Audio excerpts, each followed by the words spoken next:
Well, it's going to be a short show, about 30 seconds long here. Nothing happened this week on LG, but we wanted to drop by and say hi. Uh, obviously, I'm just kidding. A bunch of shit happened. Phew. Moran, what's up? Oh, hey, round one is over. And what an interesting round one it was, I'll tell you. We saw some interesting things go on. We saw some teams advance that pretty much everybody in the league picked to advance. We saw some crazy stuff happen in the East. And, here we are, round two. There are 8 teams left in the playoffs. And, it's 8 extremely good teams. And, it's some fireworks are going to start happening here in the quarterfinals as we got 8 extremely solid teams that, look to go out and make their bid for the cup here. Yeah, speaking of the East, the game 7 between New Jersey and Philly goes to overtime. And I don't know, I think it was the final score 1-0 or 2-1. I can't even remember now because there was obviously another game 7 that happened, but the final in that oh god, it just disappeared on me. I think it was 1-1 in overtime, but it might have been 0-0. I can't remember now. But there it is. Game 7 was 2-1. 2-1. So it was 1-1. So I did watch the third period and overtime of that game, and then I was playing games with Frost, and I shut it off like literally 10 seconds before the overtime goal was scored. It was a really tight game, good game. Obviously, there was a tiny bit of controversy surrounding that game as a lot of people were saying some stuff. And then, the other game 7 that was supposed to take place that I was extremely excited to watch kind of has taken over the entire league since Thursday night. I mean, it's been the hot topic of discussion for everybody. And to be clear, I want games to start on time. And to find out that the reason that the goalie was late to the game was because he was next door watching well, take your forfeit and go home. So I get that. You may want to repeat that because I believe you just froze as you were saying. But can you hear me now? Yep. Okay, so to hear that the goalie for that game was next door watching a real life hockey game, and that's why he was late to the game, making 11 other people wait. Take your forfeit and go home. I get that.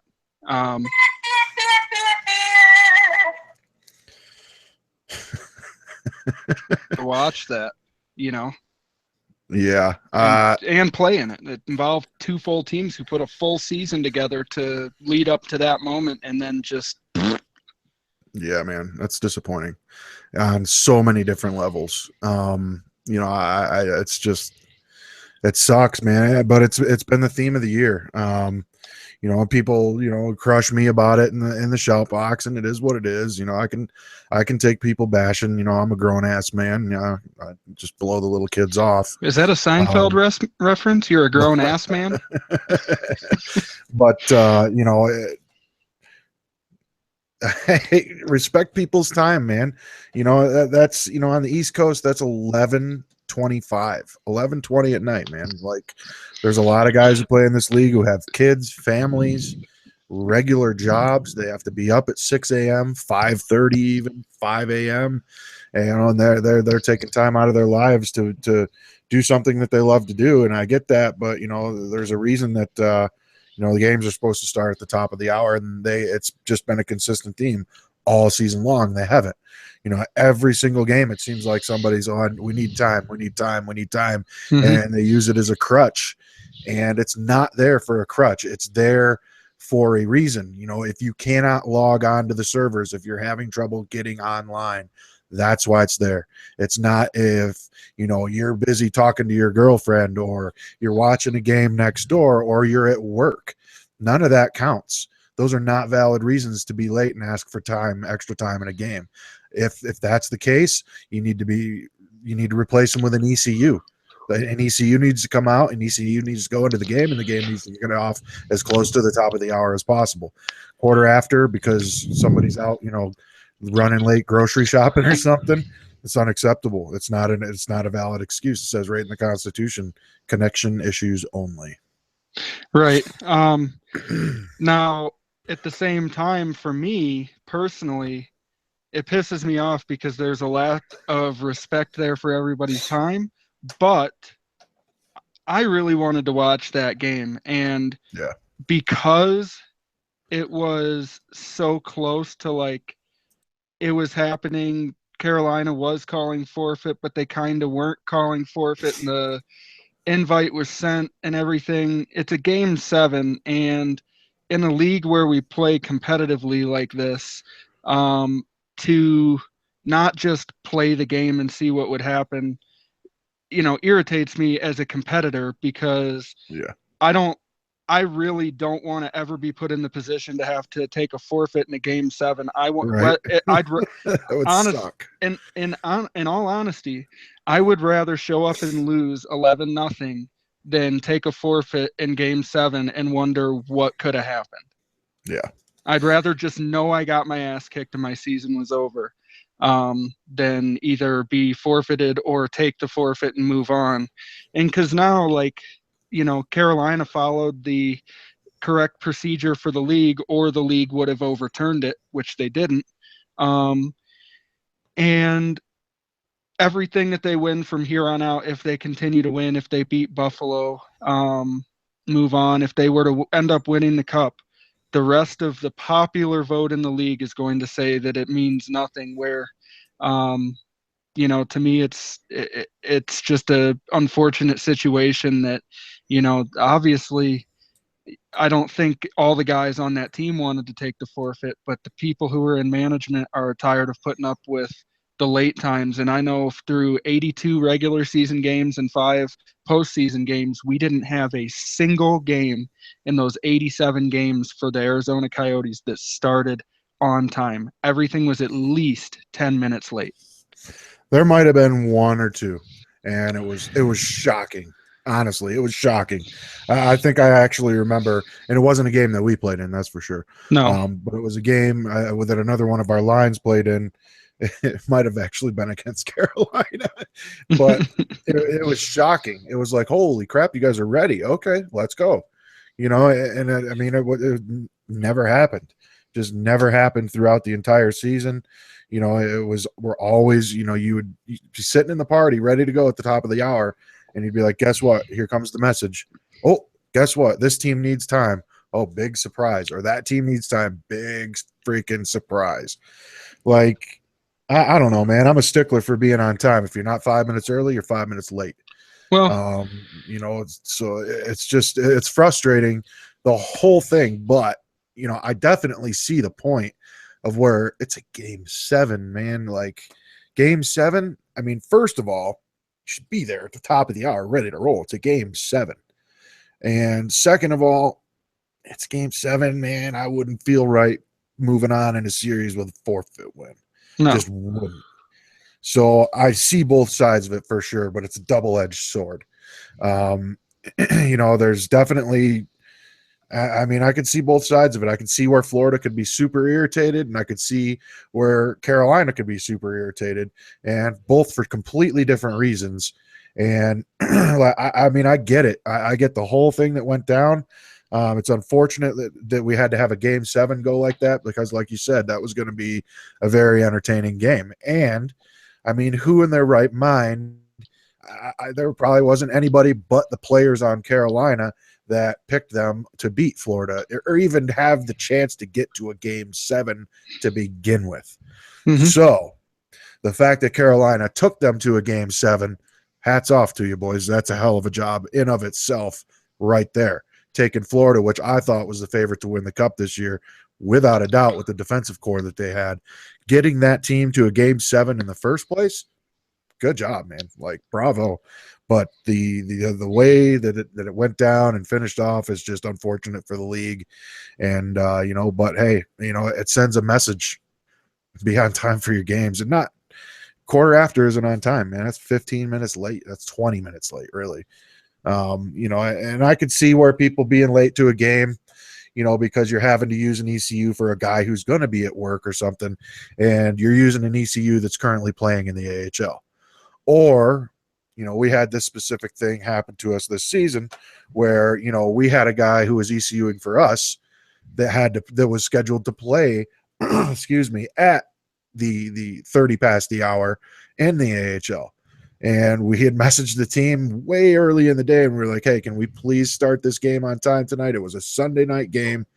We were like, hey, we got a guy who has to play in the AHL at 30 past the hour. Can we please start this game on time? And lo and behold, the game doesn't start until 16:17 after. That's a joke. That's ridiculous. So, I mean, there's so much. It's a hotly debated topic right now, and I hate to say it, but I think the league got it right. Well, I see Python in the shout box. If we win the cup, it means nothing. Nice VHI, what a guy. Game 7, not 4-game sweep. I didn't say it wouldn't mean anything. I said that the popular opinion has already said that if you win, it will mean nothing because you didn't win the series you were in. Exactly. Let me be clear again. I'm not necessarily saying that this is my point of view, though I would say that Moran would have to fight me tooth and nail to accept a forfeit 15 minutes after the hour for a game 7. The rules are the rules, so I understand that. And as much as King Clutch hates it, he has accepted that, and I've talked to him about it. Shit happens. He's moved on with it. It's just somebody's got to be the voice here for the other side. We can't just say, oh, it was the right decision and move on. Right. We have to talk about both sides of this because absolutely, that's our job. I mean, we play club to have fun. We play league to be competitive and get as many games in as we can. And to come down to what has been the single most important game in this LG season to this point, and it ends like that, it's an extremely crushing thing to happen for two teams to go through that, and for one of them to end their season on it, especially when they were considered to be one of the cup favorites. So, I mean, it's just, I couldn't believe it was happening when it happened. When I was watching, I thought it was a joke. I was watching the stream and I was waiting for Carolina to pop in, and they never did. And then I started seeing the messages come through and all the stuff that was happening. And it was like, oh my God, this is real. They're calling forfeit for sure. Yeah. I mean, it's just never, let me just say it this way. Never thought I'd be sitting here this week and talking about a series ending in that fashion. Yeah. Take from that what you will. Right. That's great. I mean, it was 3-0 too. And Florida came back to make it to a game 7. They were down 3-0 in that series. And they were down 3-0 in that series and one game away from a sweep and won 3 in a row to get it back to a game 7. And then that happened. So it's just crazy how that series played out. It was the way these games are lined out is incorrect then? Yes, it was definitely 3-0 Carolina from what I was told. I don't think it was. I'm almost positive it wasn't. I mean, the way the games are laid out, it looks like Carolina was winning the series 3-0. Yeah, that's what I said. Oh, okay. All right, then. Yeah, because that's the way it's laid out here. Carolina was up 3-0 in the Florida, and then... Yeah, Carolina was up 3-0, and Florida got it back to a game 7. That's what I said. You're just hearing me wrong because nobody expected it. I mean, let's be honest. I didn't see it coming. Carolina got into the playoffs. They're a playoff team. They're now on to the second round. However that happened, take from that what you will. But, I mean, it's just nobody in their right mind thought that the cup favorite before the season started, coming into the series against a team who wasn't in that playoff spot when the week started, would go down 3-0 in the series or eventually end up losing it. So, that's not a slight at Carolina. I think they've done a good job to get themselves back into contention and could be the team that's getting hot at the right time, though I do think Buffalo will give them more than they can handle. Buffalo's an extremely tough team. But, I mean, I thought Florida would give them all they could handle and didn't. So, that's why we play the games. Yeah, for sure. And from what I'm reading, of course, now take this with a grain of salt. This is shoutbox banter, and shoutbox poop. So, but it's looking like they were sending the challenges with 5 people in the dressing room, and say, oh, somebody lagged out, and it's like, how many times did we see that this season? Just trying to buy time and bullshit their way to the minute mark. Oh, it's coming. Oh, he couldn't make it in when people, if they don't know, you could see exactly how many people are in the room by doing one certain thing. Right. So Well, you can tell if they only have 5 people in the room and they send them the challenge to buy time. right. Well, the only reason you could tell Florida had that many people in the room was from their stream on the site, which was up, and that was the case. I think they sent one challenge with 5 people in the room. I'm not saying that that's the right thing to do or whatever. I'm just saying that's what happened. And Yeah, then, but Carolina is receiving the challenge, so they're not necessarily going to go in to send a challenge to see how many people are in there. Don't know if they did that or not, but um, it's this isn't trying to skirt details and not tell the whole story or anything like that. So right. you don't have to go up in arms about what information is here or not. It's just what happened, and Yeah, it's done and over. and like I said, if it were up to me, I would have been pushing you to hold off for just a couple minutes. I don't know what the line is that I would draw. In the rules, there is no difference between regular season game 1 and game 7 of a playoff series as far as forfeiting goes. But to me, there's this unwritten rule about it, that I would prefer to get the game in, though I don't fault Carolina because the rule is there to follow Right. the rules. Not and on top of that, to know that the guy that wasn't there was next door to his house watching a real hockey If game, and that, that I, was the reason. That's the reason. That's the reason he was late. He it's was watching the Leafs versus the Caps in OT, and for him not to ouch. be there because of that, that rubs me the wrong way more Yeah, than anything, you because see he it. let his entire team season end to watch something that he could have A, recorded, or Yeah, B, got for free on his phone, though I yeah. didn't say that. It's 2017, man. We got DVRs. Like, I get it So, though, man. It's also the Stanley Cup playoffs, so I get every side of this. I get the whole thing. I totally understand every argument, everything. But when we boil it all down to brass tacks here, there was a PM that was sent out at the beginning of the season from LG McDonald that basically said the game times will be enforced strictly this year. It was pretty black and white. Now, it obviously wasn't enforced by the league. There were forfeits called on it, but there's got to be a better way, I think, to get this stuff figured out. I mean, with the being late for games, because it's just gotten completely out of hand. That's the way I look at it. Being late for games has gotten totally out of hand. Now it's cost a team a game 7 in the playoffs, and if you're late for work every single day, you ain't going to have work anymore. So, there's a lot of different things out there. I mean, be on time, show up for the games, be on time. If you're having trouble connecting, then that's a totally different story.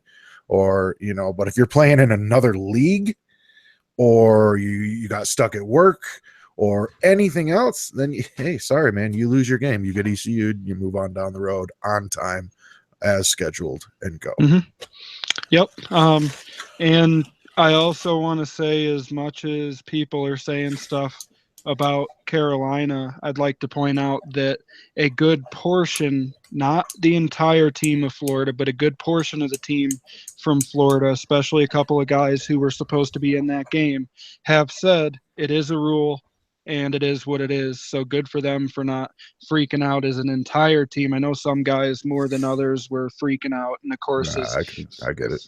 for King Clutch, I mean, the owner of the team, you have to do everything you can to try and get that reversed. But no, it happened, and I guess it's time to move on from it, and we'll see what happens. Hopefully, we do not have to talk about this again, because if this happens again in this playoffs, especially if it involves a team that it already happened with, I don't know if the community is going to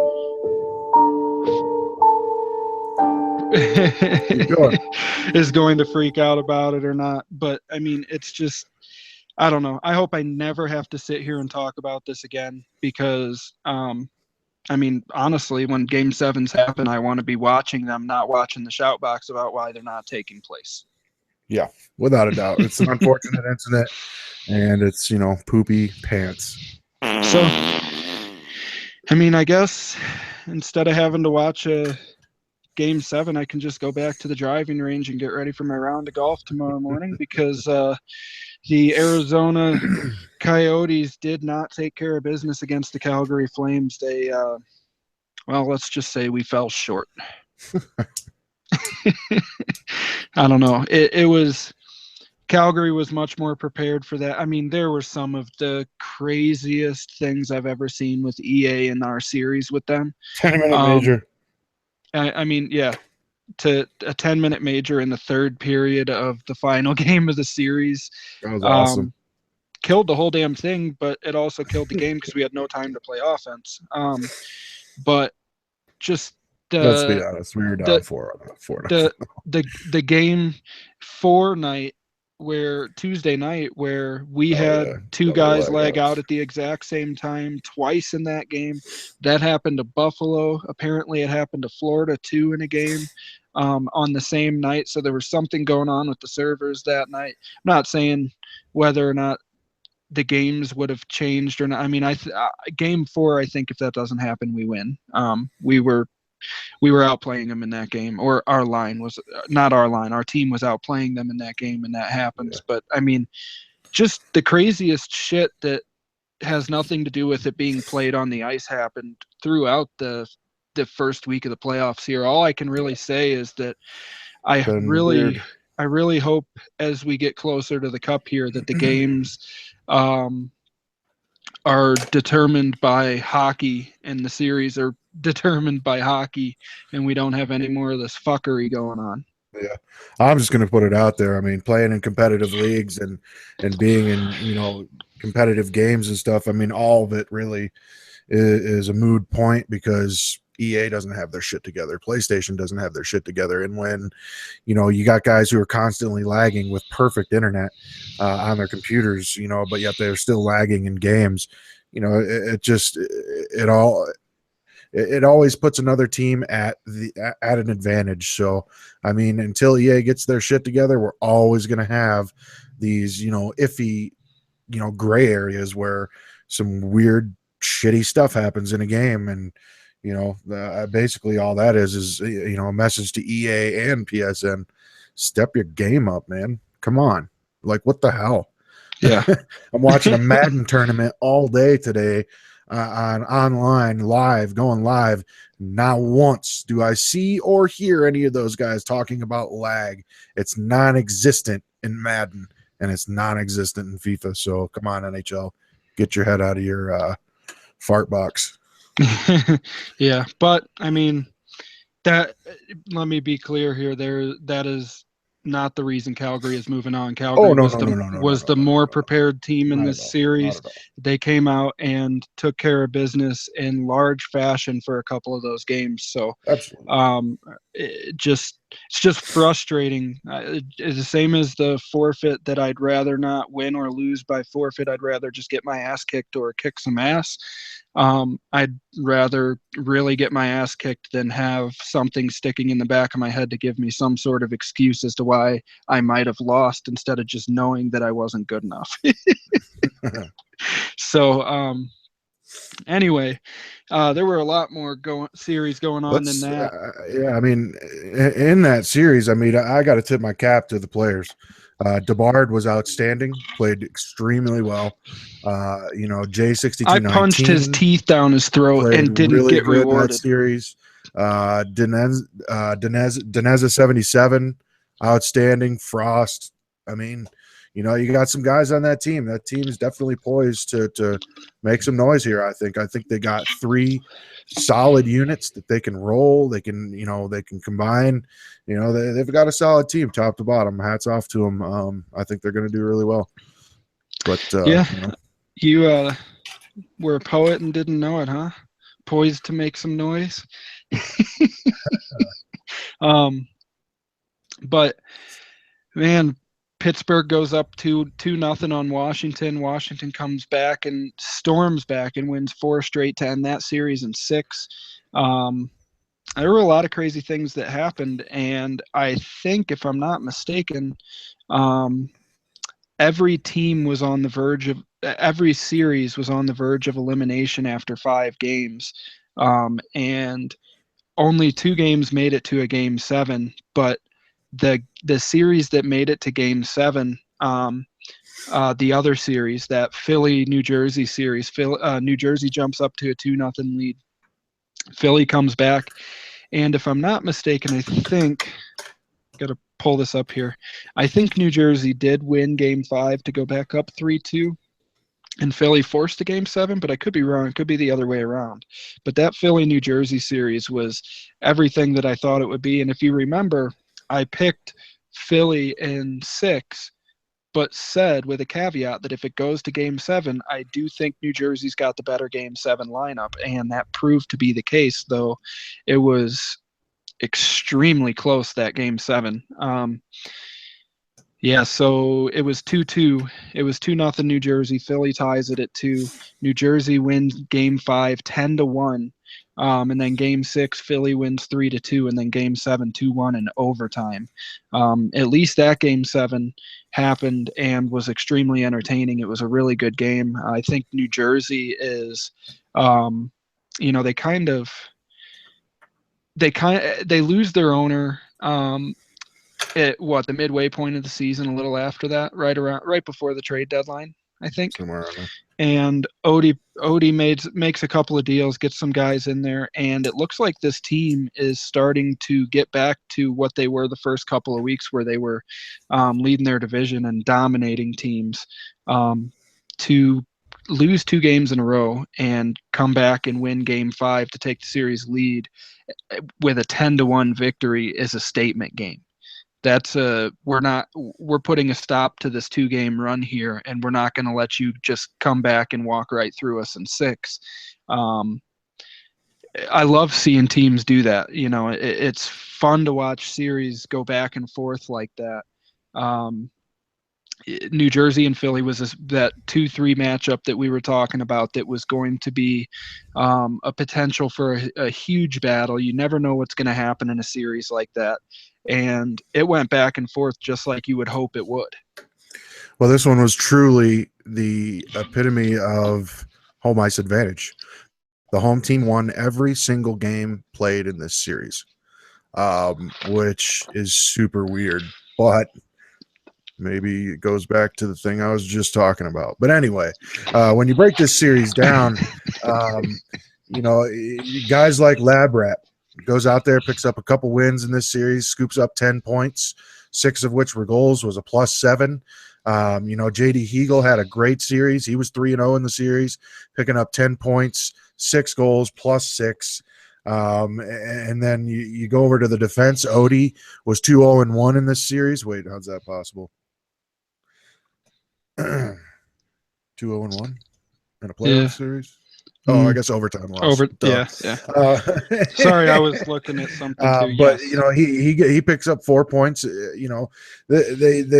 They went out there and played their ass off. They had a 10-1 victory in this series, and in this game specifically, that was the game where Labrat picked up most of his points.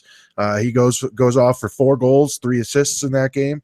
JD Hegel as well goes off for 5 goals, 2 assists in that game. Ducks fan 123 picks up a goal and 6 assists in that game, and then official Mark 07 picks up 4 apples in that game. That right there, points from those guys. They had an outstanding game in this one.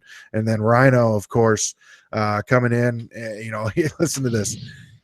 He had to make 2 saves. 2. That tells Well, you that his defense and the guys in front of him were playing their rear ends off, keeping them out of the zone. They held Philadelphia to 2 minutes time on attack in that game and had over 12 themselves. So hats off right. to that line. They went out there and just dominated, and that wasn't against anybody. That was against Gore 71, Curlew, Thumbs, Brewski's 247, and Gump RX. So. That's a hell of a game by New Jersey, and that's probably the game right there that gave them their boost and gave them the confidence to finish the series off. Although they did stumble a little bit and lose one more, but then they came back and won it in Game 7. But I just wanted to point out some of the outstanding players they had in that series. Well, what's crazy is New Jersey they weren't even able to put out their quote unquote best lineup for that Game 7, as Tendy wasn't even available. And they still go out there and get that done. I know they wanted him to play, but he had something going on, so he couldn't make it.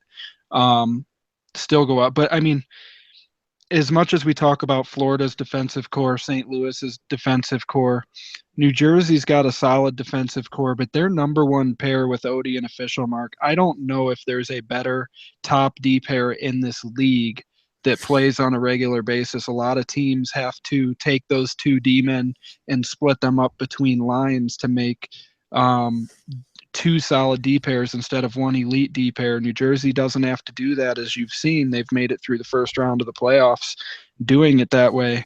Um, those two together are unstoppable, and that's why Rhino only faces 3 shots in that game, gives up 1 goal, makes 2 saves. I mean, they're just, as a D pair, not only are they shut down defensemen, but they put up shitloads of points. I think Odie was a goal a game defenseman this season, which is ridiculous. Not a point a game, a goal a game defenseman this season. So, I mean, it's unbelievable what that D pair has been able to do, and having a D pair like that takes a lot of pressure off of the forwards. Allows them to just go out there and kind of play loose and get the job done. So, I think there's nothing wrong with playing Flapjack in that game. He's a solid player in the NHL. I think he's probably a second liner, he would say. But to put him in there over Tendy in that game because of what was going on with Tendy not being able to be there didn't seem to affect them that much because their entire team is so solid. So, that series was everything I hoped it would be. I think that the next round with New Jersey and Washington meeting each other could be another series that goes back and forth. You got the 2 top rated offensive defensemen in the game or in the league this season going up against the 2 top offensive threats in the league this season in GB 521, who led the league in points, and Clarkscog, who led the league in goals. So it's going to be a high octane matchup, and we could see a lot of points, or we could see the exact opposite. We could see these 2 teams stall each other out and see a bunch of low scoring games. Yeah, this is going to be an interesting series. I like the New Jersey-Washington series, and speaking of Washington, let's go over and break this. Matchup down with the Washington versus Pittsburgh. Mm-hmm. This is one that went 6 games here, which is a little more than I had thought it was. Actually, never mind, I got it exactly right. But this one ended right about surprised where, you. yeah, right about where a lot of people thought. I mean, Washington, like you said, they have the reigning Art Ross and the reigning Rocket Richard trophy winners on their team, so they're going to put up goals. And this season, that's 2 separate players, which is a dual threat. Yeah, I mean, and I'm pretty sure they play on different lines. So They do. you got, game 1, Washington goes out, puts up 8 goals. In game 5, Washington goes out, puts up 6 goals. In game 6, Washington goes out, puts up 10 goals. So this is definitely and that's against a Pittsburgh team that has a pretty solid defense. But when you got a defensive pair for Washington like Steiny and Woy, I mean, you just those guys add to the points from the back end. They add to the games. When there's you know when you got that many goals being scored. But in this specific 10-1 game, there's Clark's 5 goals, 2 assists. There's Lord Finesse picking up a couple goals, 3 assists. Sweet Lou, who picks up almost hat trick. He picks up 3 points, picks up a couple goals and an assist in that game. And then you got Steiny, who I just mentioned, who picks up 4 points in that game with a goal and 3 assists. So this Washington team, I think, is poised to really make some noise over here in the Eastern Conference. Between New Jersey, Washington, Buffalo, Carolina, I have to lean the way towards Washington right now with the offensive power that they have, not to mention the offensive power that they can get from the back end on their team as well, as they got some serious point scorers back there. But, in this series, Washington goes out, they take it in 6, and it's just kind of a mismatch here. Bob Swagger comes in the game 1, picks up a 5-goal night for Washington. So, this is going to be an interesting series to keep an eye on between New Jersey and Washington, because like you said, you have that great defensive New Jersey going against this high octane offense for Washington. It's going to be interesting to see if New Jersey can hold them off and continue to put points on the board. While we know Washington's going to put points on the board no matter who they're going up against. They've proved it all season long, as they have the 2 point scoring award winning point scoring forwards on their team. So this is going to be one to keep an eye on. But this Pittsburgh Washington series, I don't even think it was as close as the games would have you believe. I think Washington was walking out of here with a series victory, and so did 84% of the community. Yeah, I think that Pittsburgh had firepower like B Bunny and Carlson MVP, guys like that, but I just think overall Washington provides more of that over a sustained time period, over sustained number of lines, that it's just tough to go against that game after game. So I think that was proved here, where Washington loses a couple games, but ultimately wins the series because their depth is greater than the Penguins' depth was, and have really just, over the last several weeks, have really just picked up and started playing well across the boards. And, almost, what were the final point totals for the regular season? Did they catch the Florida Panthers? I think they did. If not, they were only separated by like a point, and Florida was up by a ton of points on every Eastern Conference team. But yeah, they were way up at one point in time. But Washington was the hottest team in the East coming into the playoffs. They ended up the tying last them few with weeks. 109 points. Yeah, so Washington really has turned it on over the last few weeks, and continue here. It's tough to win every game in a series, which is why I was hesitant to pick a couple of sweeps in the first round. Didn't get any sweeps, but you never know what's going to happen. And I think that every team, when you're matching lines, you have home and away, how this is all done. Some guys may or may not be able to make it, so you can't match the line you want to make. Depends on what happens. It's tough to win all the games. So for them losing a couple games, that may have been bound to happen. But in a general sense, I don't think this series was ever in jeopardy, even though they were down 2-1. So, I think the better team wins this series. Yeah, I think so too. Washington was definitely, like we had talked in our opening last week, Washington was poised to win this series. We both picked them in 6 games, and that's exactly what happened in this series.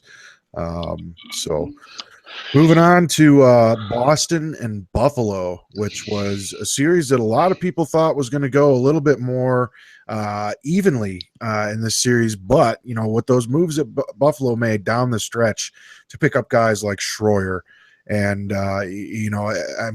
they made some great moves, and they really got things on track at the end of the season. And they come in against a powerhouse Boston team, that's, obviously they're the Dallas of previous seasons, but now they're over in Boston. They did a roster swap this season, but Buffalo comes in here and they go down 1-0 in the series, and then they rip off 4 wins in a row. So Hmm. what'd you see happening over here in this series? Well, I think I see a team in Buffalo who was fighting for their playoff position the last couple of weeks of the season, but I think they fight with themselves more than they fight with other teams because I think they have so much talent on that team that it's just taken a little bit for these combinations to gain the chemistry needed to perform well. And I think they hit their stride against Boston, and losing game one might have been a wake up call for them. But I mean, when you have guys like Schroyer in your lineup who has the experience of winning a Stanley Cup in Buffalo, and is, a top 2 or 3 defenseman in this league by himself, um, he's a game changer regardless of what line you put on the ice with him. And you can have multiple guys like that on a roster in a league like this, and Buffalo does. Buffalo has their GM and Jay Cool.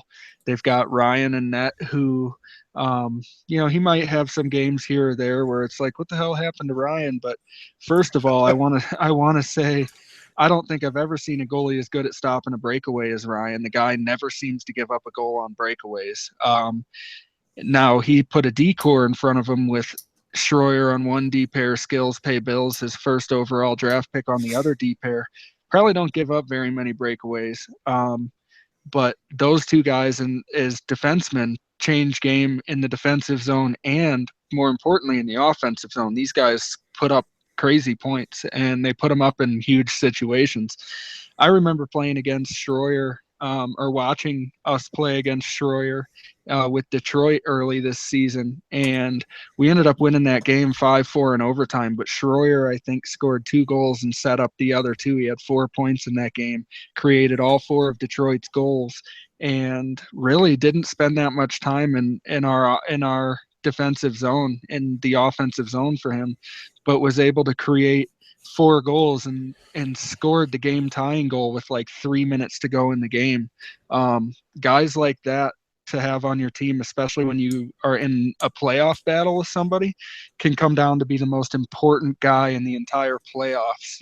Those are the guys who can end up being your Conn Smythe Trophy winners if you go on to win the cup. Yeah, those are also the guys to where, if they make a mistake in their own zone, they're cleaning up their own mistake almost immediately. Yeah. I could tell you a story from season 1, back when we were running the AHL of the Washington Capitals when they were known as a trap team and all that, defense first team. But I remember playing in game 1 of the Eastern Conference Finals with Schroyer, and we beat Tampa. And it was because of Schroyer.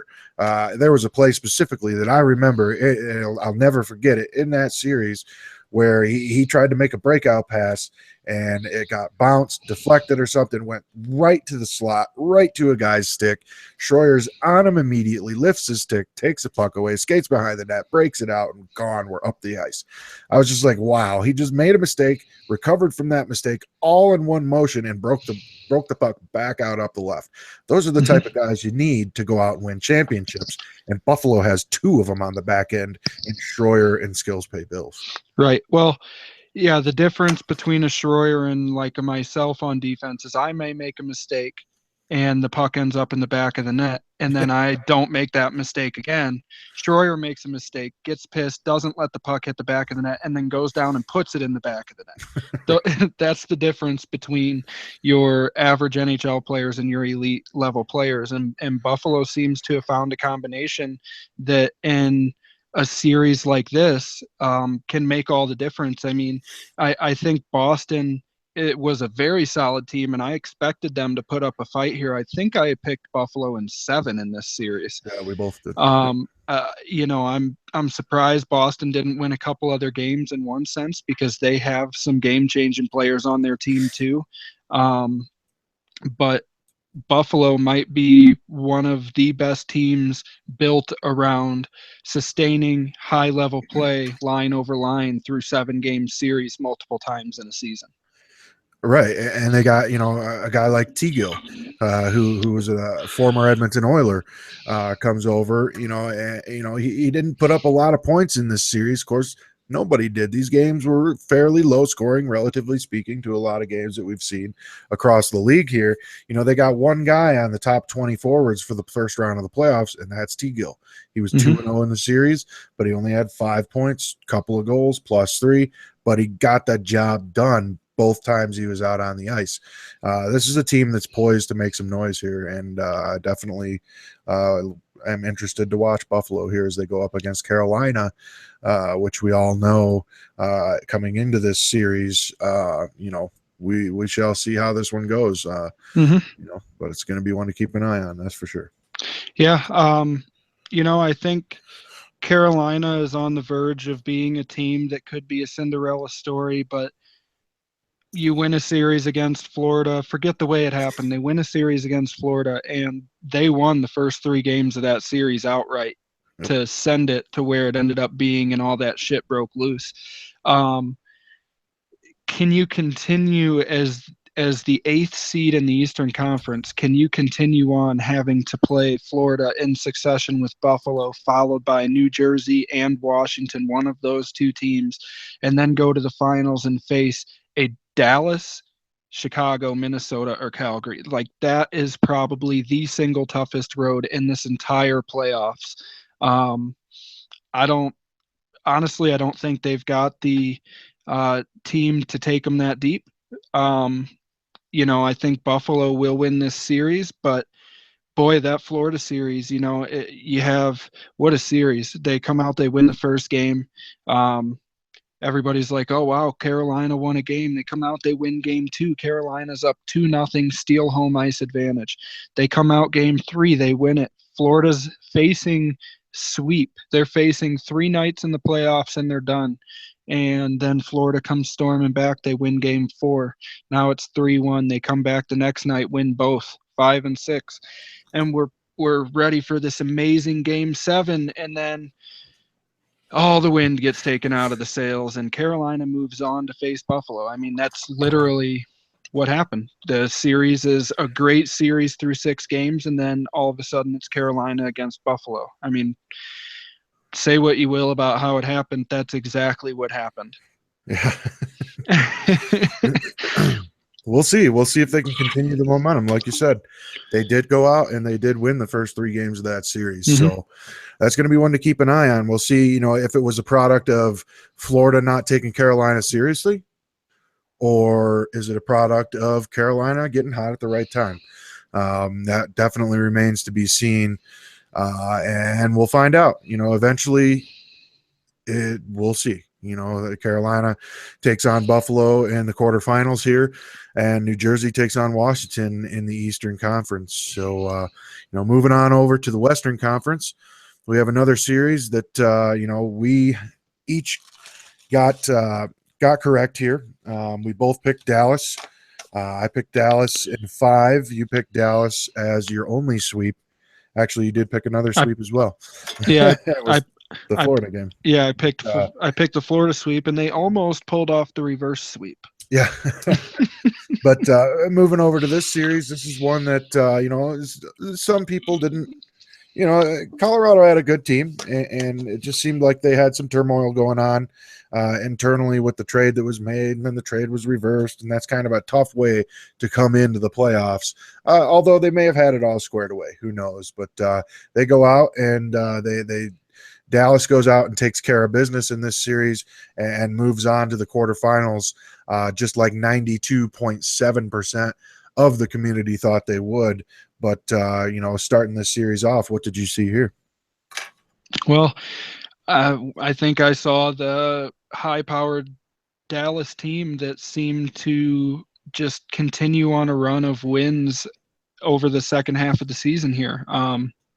Colorado has players like McLovin and Ghost and Ryudo back on defense that are all capable of having outstanding performances, and plus you had 0-0 in net. They were bound to win a couple of games. I thought Dallas would sustain enough pressure to win in a sweep, like I said, but I'm not surprised that Colorado put up a fight. I think um, they have some solid talent on that team, but I just think Dallas, top to bottom on their lineup, player 1 through player 17, is a much deeper team than the Avalanche were.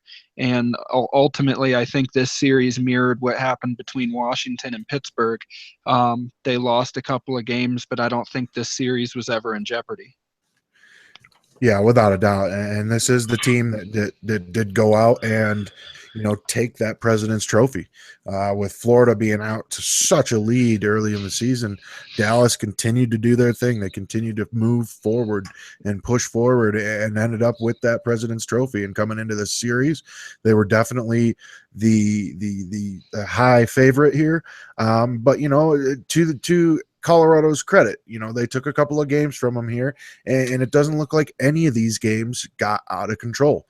There were several one-goal games. No more than 5 goals were scored in any one of these games by either team. So, at first glance, you see, okay, 4-2 series win. It still went, 6 games. But all of these games, game 1, 1-goal game in favor of Colorado. Game 2, 5-1 in favor of Dallas. Game 3, 5-4, 1-goal game in favor of Dallas. Game 4, 2-1, 1-goal game in favor of Dallas. Game 5, 3-1, 2-goal game in favor of Colorado.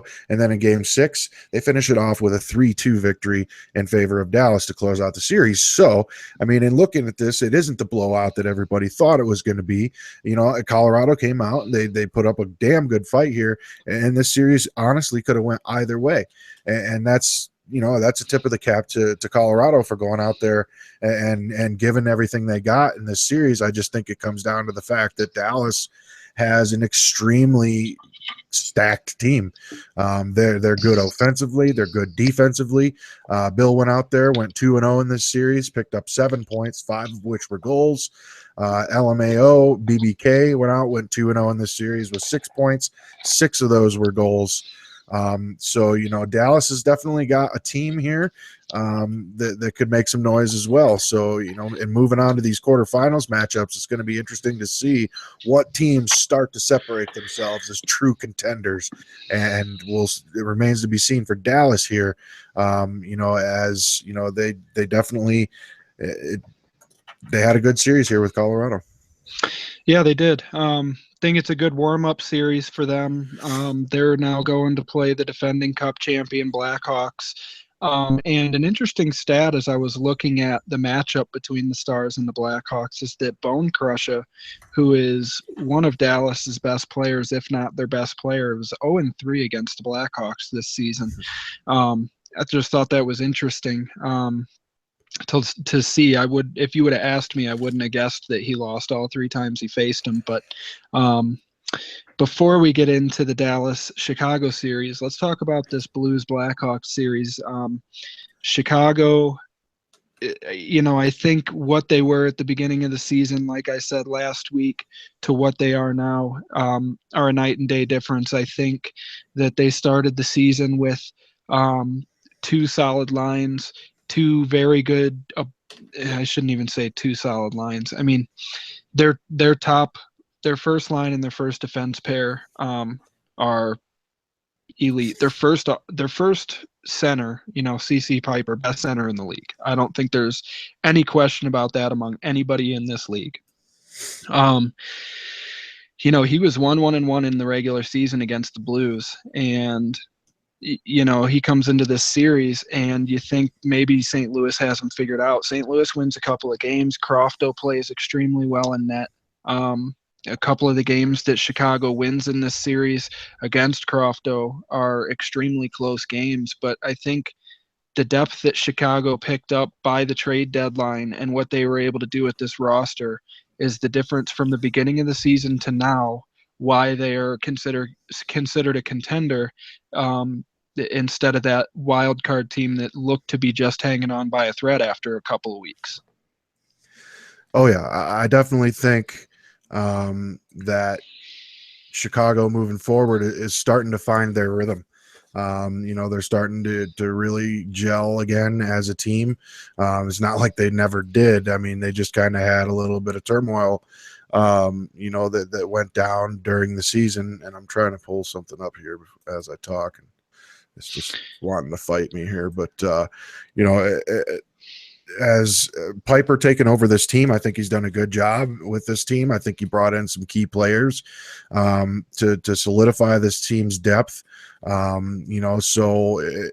definitely got past the first round, which I think was a big test for them. St. Louis is a good team, and they got past them in 6. So a lot of them were close games, like you said. But I think Piper did a good job.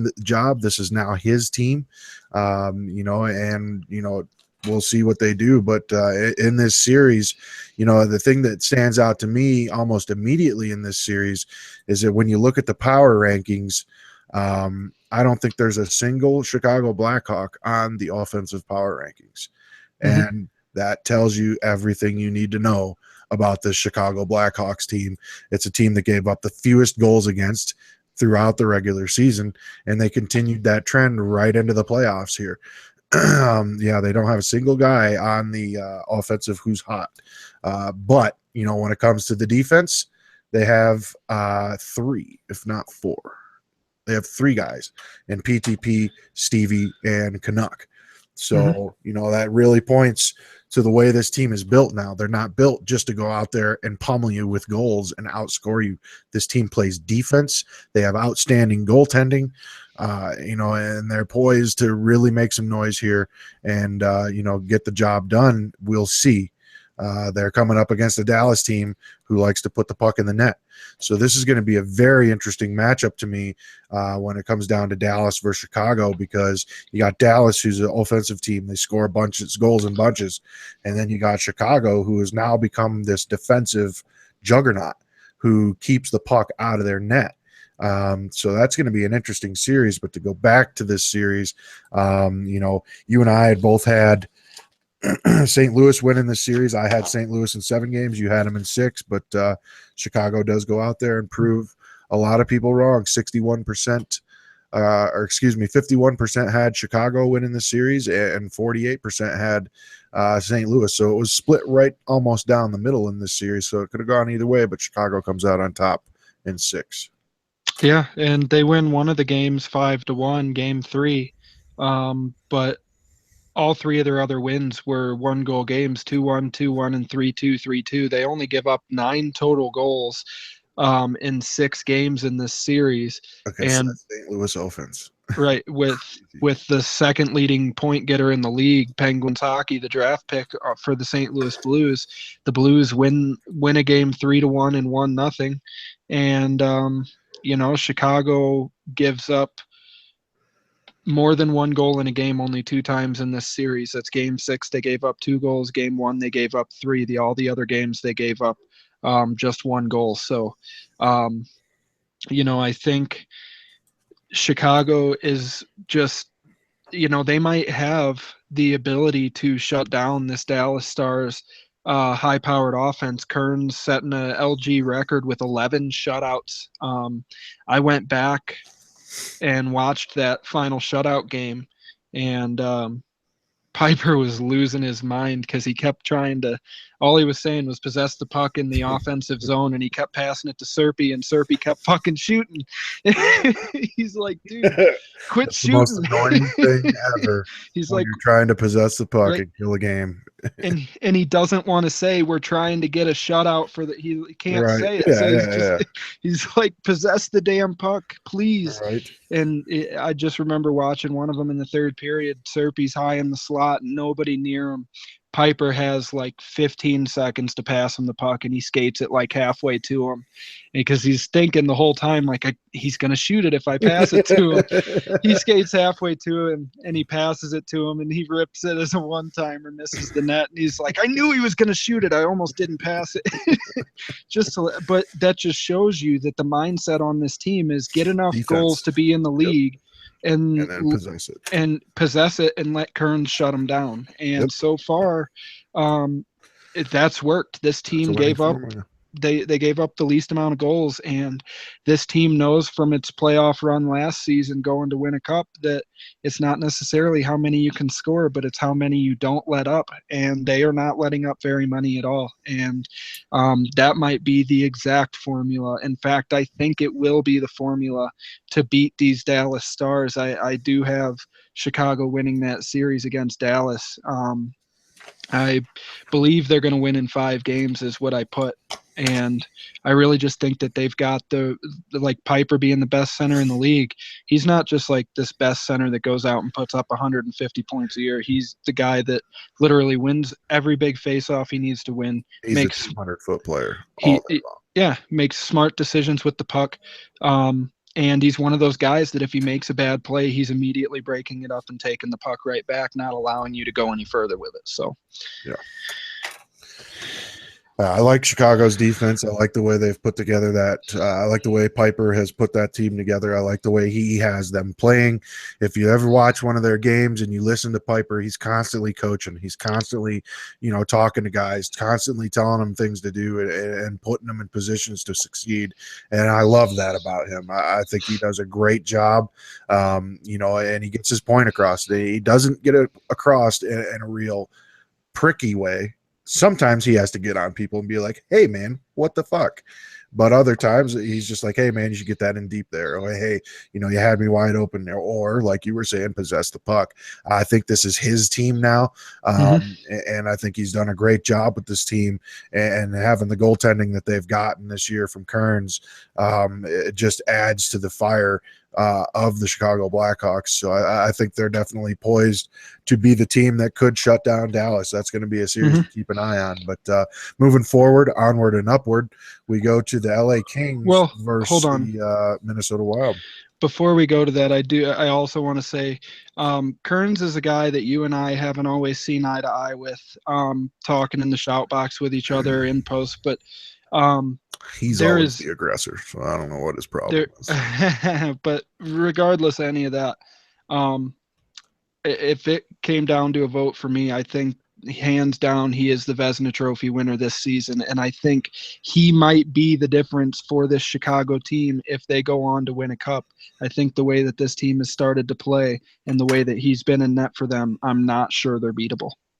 Yeah, he's been outstanding. He's definitely, hands down, Vezina, if you ask me. I think he's had a great season. I think he's really been solid for them, and they're playing great 200-foot hockey right now in Chicago. He has 4 times as many shutouts this season that our team has in 2 seasons combined. Well, that's our team. That makes a ton of sense. Yep. So, moving on to the Minnesota-LA series. What did I pick this one? I picked Minnesota in this series, but I don't remember the game total I picked. Did I pick 6? 7. I did pick 7. This series was one that it was interesting because this matchup could have been a multitude of different matchups. This could have been Minnesota and the Flames, or more likely it was going to be the Flames and either the Blues or the Blackhawks. But over the last couple of days of the regular season, Minnesota goes from first in the division down to third, doesn't have to play the Central, gets to play against the Pacific, faces up against who they thought were probably going to be the Flames. The Kings, who went on the hottest run in LG over the last 4 weeks of the season, end up winning the division, and it becomes Minnesota versus LA, which was probably the one matchup we didn't see was possible between those 4 or 5 teams battling it out there. They come in, and these are two, you've got a division winner playing against a wild card team who really probably could have or should have been a division winner. So you've got 2 of the top teams in the West facing each other round 1, and one of them was going home. Yeah, this was an interesting series to me because I think this was another one of those series that was very evenly matched. And it just ended up Minnesota came out and, they straight got it done. They went out and they took this in six games, and they've had a solid team all season, although they completely changed the roster about halfway through when Chiz Nasty was removed. They've remained in that spot and a contending team the whole time. And and they've finally got that thing turned around as far as the changeover that they had. Not that they've ever been playing bad, but they got the changeover turned around, and now they're moving forward as a unit.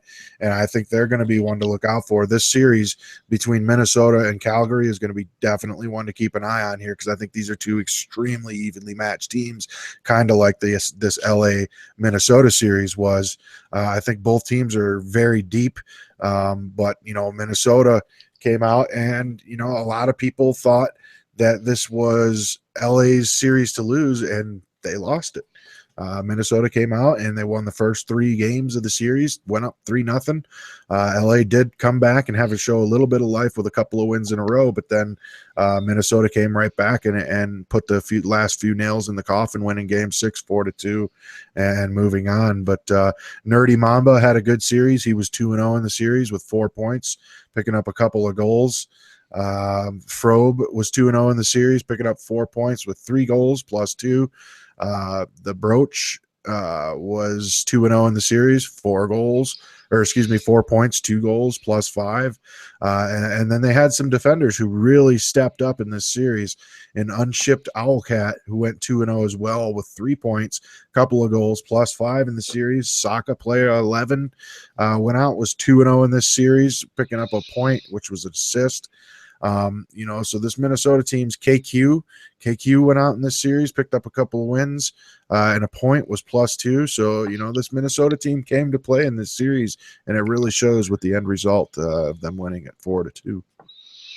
Yeah, I think, like I said last week, I thought Minnesota was the better team coming into the series. I thought LA was hot. I thought they definitely had been playing the kind of hockey that could drive them to win a series, or possibly even take it all the way down the road and win a cup.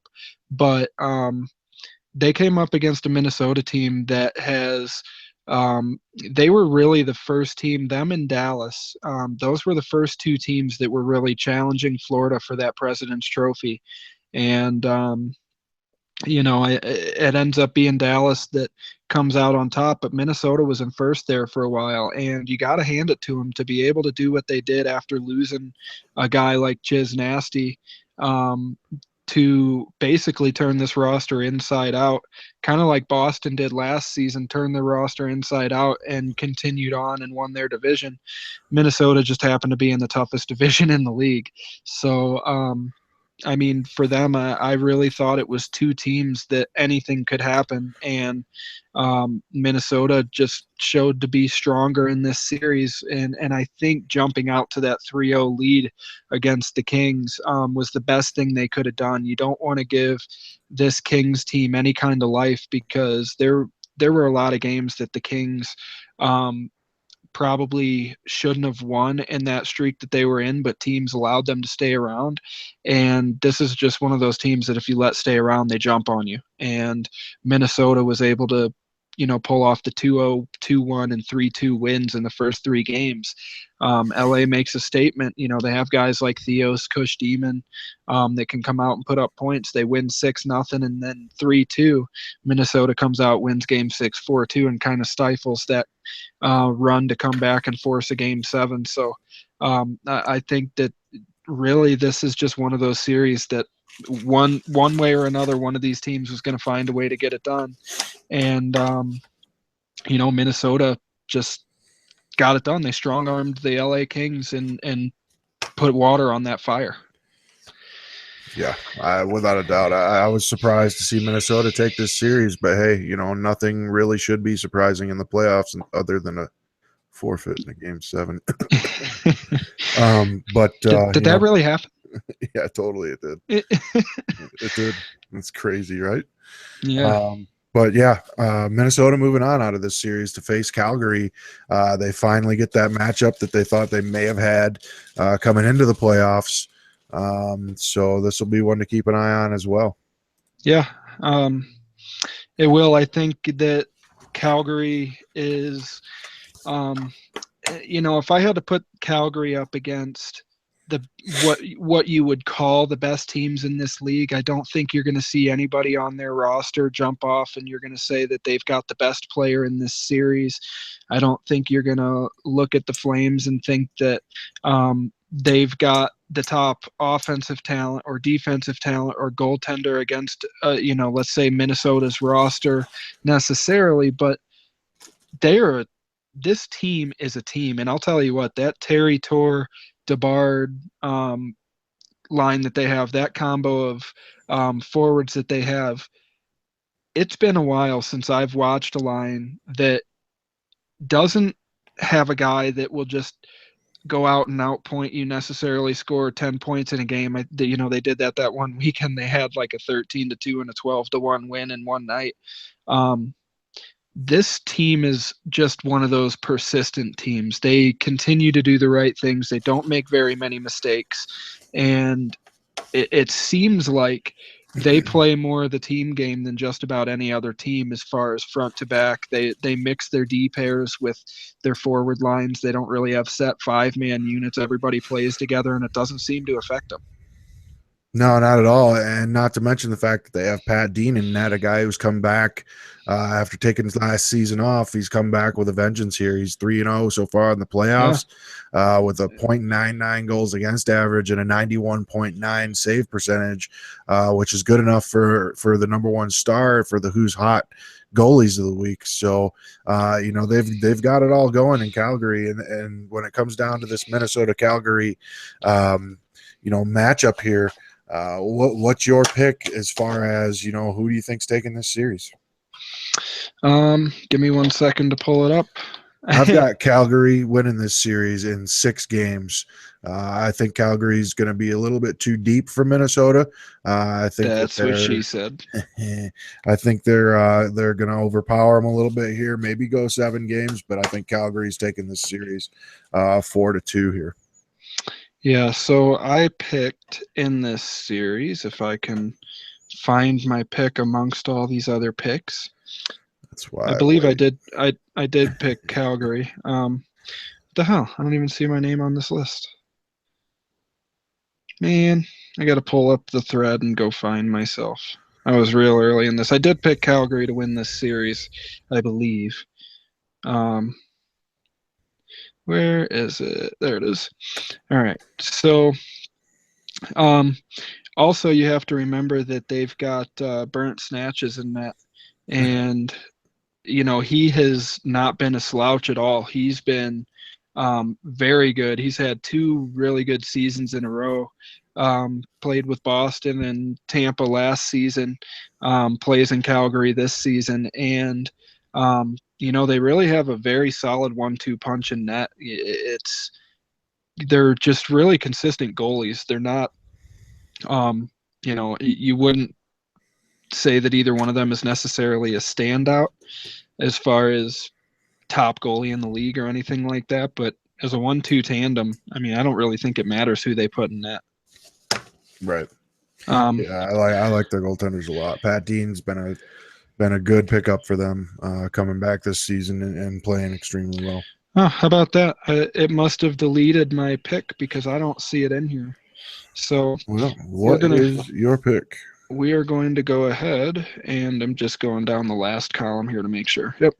So we're going to go ahead and pick the Calgary Flames to win this series in 6 games. That leaves us both picking Calgary 4-2 in this series. We'll go ahead and move right back on up, and we will go to the Dallas-Chicago series, which we already broke down a little bit here. Who do you got going on in this series? Who do you think takes home the victory and moves on to the semifinals? Well, I am not going to continue my trend. I am picking the Chicago Blackhawks in this series, and I'm picking it kind of in dominating fashion. It's scary to go out on a limb and pick the way that I'm picking, but I'm picking the Blackhawks in 5 games in this series. And I really think that the depth of their defensive pairings, how well they play, and put up points, and having guys like Jeff and CC Piper on this team. Gucci Mane's having an outstanding season as a rookie. He was drafted this season. I think that this team defensively has really picked it up. And, where we were talking about the defensive pairings, the depth of defensive pairings between the Blues and the Panthers, the Blackhawks, you wouldn't say 1 through 6 have the best six defensemen in the league, but top to bottom roster wise, I think this is the best defensive roster plus goalie in the league. So I think they stifle the Dallas Stars offense and win this series in 5. There you go. Well, I too am, I'm drinking the Kool-Aid here on the Chicago Blackhawks. I think their team defense has been outstanding all season long. I think, the way that they play defense as a team added in with the top Vezina guy that I think should win the trophy this year in Kearns. I think it's just a recipe for constant headaches for Dallas in the way that they play here. I think Chicago is going to finally frustrate Dallas. The President's Trophy curse is real, and I think they're going to go ahead and take Dallas out in 6 games here and win this series 4-2. Yeah, and part of me picking 5 games as opposed to 6 or 7 for the Blackhawks is seeing that Bone Crusher is 0-3 against them, that Dallas might just have the formula against him, because many other teams that Bone Crusher plays, I doubt that there's any team he lost to more than once this season. Doesn't have that many losses on his resume, but to be 0-3 against this team, that can really play into Chicago's favor. So let's move on to the next series that we're going to talk about, the Capitals and the Devils. I'll let you give your pick first on this one. What do you see happening? Well, when it comes to the Capitals and Devils, this is exactly like we broke down earlier. This is offense versus very solid. The top 2 scoring wingers in the league for Washington are on Washington, and you got a solid decor and a solid team in New Jersey. So this is going to be one that's going to be definitely one to keep an eye on. Now, if Claus is there, this is a totally different story because it's a totally different team. But since he's not there, this New Jersey team, they're still good. Do not be fooled by this New Jersey team. I think they got a lot of power over there. They took down a Philadelphia team that had been playing really well all season long. So now I think the key there is that it took them 7 games. And Washington was able to get out in 6 versus Pittsburgh. So I think Washington's taking this series, and I think they're taking it in 6 games here. I think Washington wins this series 4-2, and they win it.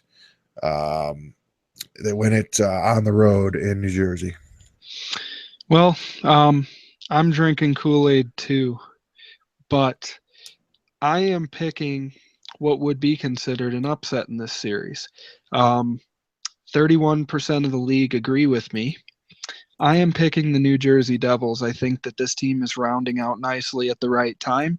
And with a guy like Odie at the helm, him and official Mark, of course, you got Flapjack on this roster, who is a very solid guy to go out and win you a couple of games. He's not by any means their top forward, but with guys like that on this roster that can go out and grind out wins for you, leaving your top line with guys like Tendy and Odie and official Mark to go out and take care of biz, and not to mention Novak for Prez, who some people keep saying is Jay Claus, though I don't think there's any reality to that. We'll see, obviously, but I'm rooting for Jay Claus and the boys. I mean Odie and the boys. The New Jersey Devils here, I'm picking them in 7 games. And I just realized, dude, this is the first weekend this season that after this show is over in a few minutes, we don't have to sit here and do lines for the next 2 hours. Well, we can sit here and do lines, but we don't have to. I'm just kidding. What? Oh. What were we talking about? So New Jersey in 7. Yeah, New Jersey in 7. All right, moving on to the series that everybody is going to be talking about over the next week. Buffalo versus Florida? Oh, wait. No. Oh, yeah, I do want to say, I'm sorry, JD Hegel. Yes, Tendy, JD Hegel, and the boys for the New Jersey Devils gonna get it done. In 7. Didn't mean to make you sad, bro. All right, so Carolina against Buffalo. This is a team that I picked in Carolina to get swept in round 1. And, um, well, they made it to round 2. So, what am I going to do in round 2? I am picking Buffalo in the series. I'm going to allow Carolina to win one game this series. But as we talked about the depth of this Buffalo Sabres team at length earlier with guys like Skills and Schroyer, Jay Cool at center, GM of this team, Ryan and net, I think that the Buffalo Sabres are going to be a very tough matchup for these Carolina Hurricanes because I think they provide this full team game in the Eastern Conference against these teams. I think Buffalo matches up very well because they have these outstanding superstar players on this team, and they're mixed in with some incredible talent in between, like T. Gill, guys like that. So, what do you think is going to happen in this series? I think the ride is over for Carolina as well. It is what it is. They should be, go out and use this as fuel. You know what? People are picking against you. Use it again. Go out there and win. But I just don't think they're going to be able to get it done against this Buffalo team. It's Johansson has been silent all season, but he's been silent and deadly. He's had a very good season. They went out and they picked up LaPlante early in the season, who's an outstanding center. They got Perfect Skills, who's been playing extremely good for him. T-Gill. But then on the back end, you got Schroyer. You got Wild Samoan. You have Skills Pay Bills. You have Nick K12. Like these guys have been playing extremely good all season, and they're really starting to get their legs under them here as the playoffs go on, and so I think this Buffalo team might finally be able to start to get their stuff together here and become a serious contender to take this cup. I really believe that. I think they got the talent to do it. We'll just see if they can continue to move forward as a team. I got Buffalo winning this series in 6. I think Carolina's going to get a couple of victories out of them, but I got this game in 6 or the series in 6 going to Buffalo, and they are going. This fucking thing drives me nuts. Well, to fill in some I time while think you're Buffalo's going to win it on the road as well. to fill in some time while you're figuring that out. Young Jock, the show is always all about you. That's why we don't ever mention you by name. Everybody else that we didn't mention, get good. So, yeah, I mean, Carolina, there's nothing on this team that says they're going to go win a cup. If you honestly look at everything, there's nothing there. But if they come together as a group because the entire community is going against them, they could just be the right villain to do it. You never know. If they come out and do, I mean, to be clear, I don't think it's going to happen, but crazier shits happen. So, I mean, I think they go out and win a game because I think the Kev Illy Philly line is a line that can compete with just about anybody in this league. Kev happens to be the guy I mentioned last week that was in the top 25 in points and had less than 2 giveaways per point that he got, which was by far and away the best in the league, is in the top 25 point getters. He takes care of the puck and puts up lots of points. But, I think that I just think the Buffalo Sabres roster is that good. And after seeing what they did to Boston to dismantle them in 5 games, I just really don't see how Carolina is going to win this series. Yeah, I think it's definitely a tall order to be placed, and I just don't see it happening. But hey, stranger things have happened. Yeah, they have. They happened this past week, so it could be one of those seasons where who the hell knows what's going to happen. But Yeah, I mean, I'm excited to watch some of these games. I am definitely, now that we're down to just four matchups, we've got, I'm assuming, I can't remember, but I'm pretty sure again, right, that Eastern Conference will get us started tomorrow, followed an hour later by the Western Conference. So it'll be a chance to watch two games at a time. Um, you know,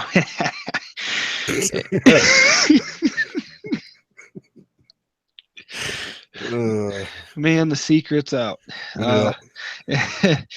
Um, That's hilarious. So what I'm going to be able to do is I'm going to be able to watch these games without in more detail without having to flip so often to catch, half a period here, half a period there. It's going to be fun to see these matchups because when you've got, particularly uh, Chicago versus Dallas, highest powered offense against the lowest goals allowed in the league defense. That's going to be great to watch game over game. And that could come down to secondary scoring and backup goalies. You never know with a series like that. Carolina versus Buffalo, on paper, Buffalo wins this series in a sweep, right? Well, people thought that with Carolina and Florida. Say what you want about game 7. Carolina was up 3-0 in the series in games that were played. So, I mean, a lot of stuff I'm willing to watch and can't wait to watch this week and talk about next Saturday when we get on the air. Yeah, for sure. It's definitely going to be an interesting week coming up. We got some good matchups here in the quarterfinals. We're down to 8 teams moving on here. So we have some really good series. Please get these up on the site, guys. Make sure people can watch these because we have some very, very highly skilled teams going against each other here, and it's definitely going to be fun stuff to watch for sure. Yeah, it is. Well, I guess, do we want to do power rankings? No, I think we're good there. I think we've kind of Good. covered it all. Yeah, I was going to say I didn't send you a message because my computer's being an asshole.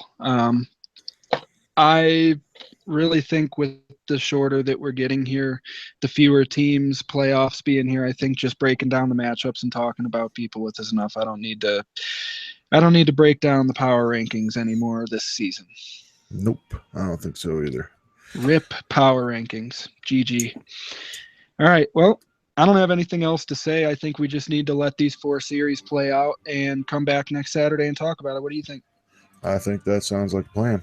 Awesome. Have a great weekend, guys. Thanks for joining us. Yeah, good luck to those still in the playoffs here. Go get it done, boys.